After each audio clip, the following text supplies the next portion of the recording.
मध्य प्रदेश के इंदौर में crime branch police को लॉकडाउन के दौरान खुलेआम शराब बिक्री की सूचनाएं मिल रही थीं, जिसको ध्यान में रखते हुए इंदौर क्राइम ब्रांच द्वारा 8 टीमें गठित की गई थी। पुलिस को सूचना मिली कि परदेशीपुरा क्षेत्र में खुलेआम शराब की बिक्री हो रही है, जिसके बाद पुलिस ने योजनाबद्ध तरीके से क्लर्क कॉलोनी में दबिश देते हुए 226 पेटी शराब सहित 6 आरोपियों को गिरफ्तार कर लिया। मामले में शराब ठेकेदार मुकेश शिवरे को भी आरोपी बनाया गया है। Indore crime branch police team ने एरोड्रम थाना क्षेत्र में भी कार्रवाई को अंजाम दिया और 110 पेटी शराब जब्त करते हुए 5 लोगों को गिरफ्तार किया। पकड़े गए आरोपी 2 कारों के माध्यम से शराब की सप्लाई कर रहे थे। इस मामले में भी पुलिस ने शराब ठेकेदार संतोष रघुवंशी को आरोपी बनाया है। एएसपी क्राइम राजेश दंडोदिया के अनुसार दोनों ही क्षेत्रों में आरोपी पेटीएम के माध्यम से पहले शराब के पैसे ले लेते थे और बाद में शराब की पेटियों की डिलीवरी करते थे। ये लॉकडाउन में सबसे बड़ी कार्रवाई है। कितनी शराब पकड़ी है और कहां से यह शराब बेची जा रही थी? ये लगातार सूचना मिल रही थी और इंदौर जोन के जो आईजी विवेक शर्मा सबके द्वारा ये टारगेट दिया गया था। डीआईजी एडमिनिस्ट्रेटिव मिनिस्टर साहब ने उन सभी लोगों को ब्रीफ किया गया था। क्राइम ब्रांच को लगाया गया था कि लॉकडाउन के समय में ऐसी शिकायतें मिल रही हैं। सिटीजन ऐप पर भी शिकायतें आई थी, क्राइम वॉच पर भी शिकायत आई थी कि खुलेआम शराब बेची जा रही है। इस आधार पर लगातार 8 टीमें बनाई गई थी। 8 टीमों को थाने का समन्वय किया जाकर लगातार 3 दिन से हम प्रयास कर रहे थे, तो फिर कल रात को हमें सफलता मिली है। लगभग 2 से 4 बजे के बीच में ये परदेशीपुरा थाना क्षेत्र के अंतर्गत जो क्लर्क कॉलोनी है, वहाँ पर देसी शराब की एक ठेका है। इसके अलावा उसके बगल से थाता भी है, जहाँ पर पूर्व में लॉकडाउन से पहले वहाँ पर शराब बैठ के पिलाई जाती थी।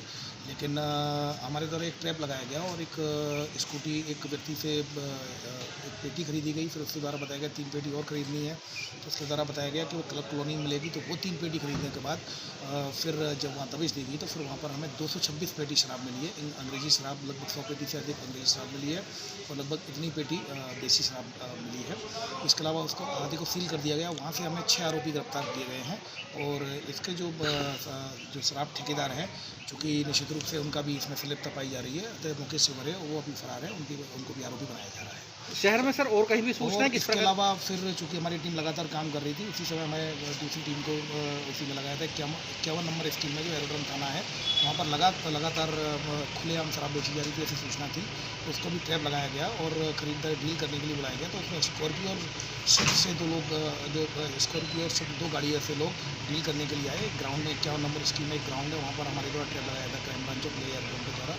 और वहाँ पर फिर उन गाड़ियों को जब गिरा गया और घेराबंदी की गई, उनको पकड़ा गया, तो उन गाड़ियों में से भी 110 पेटी शराब मिली। इसमें 90 पेटी देसी और 20 पेटी अंग्रेजी शराब मिली है और इन दोनों गाड़ियों को जब्त कर लिया गया है। कुल मिलाकर जो मसूल का है वो 35 से 40 लाख का मसूल का जब्त किया है, मैं शराब और गाड़ियों समेत। और इसमें भी 5 आरोपी गिरफ्तार किए गए। इसमें जो एरोड्रम 51 नंबर स्कीम में इसमें जो मेन जो ठेकेदार है, संचालन करता है, संतोष रघुवंशी है, उसको भी आरोपी बनाया जा रहा है। इन द मीन टाइम जो कल्लन रघुवंशी है, जो इसका रिश्तेदार है, वो पूरा इस अवैध गतिविधि को ऑर्गेनाइज करता था, उसको गिरफ्तार कर लिया गया है।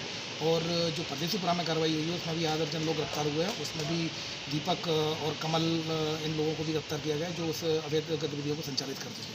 अभी फ़िलहाल इसमें ठेकेदारों के डॉक्यूमेंट्स किसके नाम से ठेके हैं, उनके हिसाब से उनको आरोपी बनाया जा रहा है। और इसके अलावा जो आते हैं उनको सील कर दिया गया है। इसके अलावा अगर जो ठेकेदार है, जो संचालन करते हैं, उनके खिलाफ भी कलेक्टर साहब को पत्र लिखा जाएगा इनके लाइसेंस रद्द करने के लिए।